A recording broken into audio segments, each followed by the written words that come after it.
We talked about birth rates being down, mostly because millennials are choosing not to have children. However, there are also couples out there trying to start families, but they just can't do it. Fertility clinics are giving those couples more options to have children that they want. But as Linda Schmidt reports tonight, it can come at a high financial and emotional cost as well. You may recognize Vicki Ziegler. She's a divorce attorney who has a show on Bravo called Untying the Knot. While her professional life was flourishing, personally, she and her husband suffered the loss of their unborn child when Vicki was just 4.5 months pregnant. A genetic defect caused the miscarriage. It was the worst thing that's ever happened to me and my husband. Now, a year later, Vicki is 7.5 months pregnant. But instead of conceiving naturally and possibly facing more emotional pain, she and her husband opted to undergo IVF fertility treatments so they could genetically test the embryos for any disorder. To know that we were carrying a child that was healthy, there is no words to describe the love that I have for the doctor and the process. IVF is an option for women like Vicki and the more than 7 million women who experience infertility.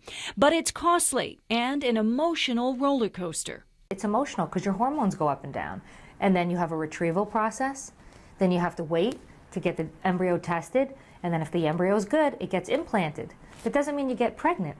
There's no guarantee. It could be up to $20,000 to $30,000 per cycle, and that's a lot of money out of pocket, depending really on how much it costs for the medicine as well as your doctor. Dr. Joel Batsoffen is Vicki's doctor. His practice, New York Fertility Services, is in Midtown. He says part of the frustration for women and couples is that most insurance companies don't cover any type of infertility treatments. They sometimes choose wrong treatments because my insurance covers insemination. I want to do insemination, but my insurance doesn't cover in vitro, so they want to stick with insemination, even though it's got a paltry chance of success. It is financially burdensome to patients. Dr. Batsoffen says there are steps that you can take to naturally improve your fertility. Balanced diet, prenatal vitamins, avoiding excess alcohol, not smoking, losing weight. Sometimes people who are too thin can be a factor as well. Exercise is great in terms of in moderation.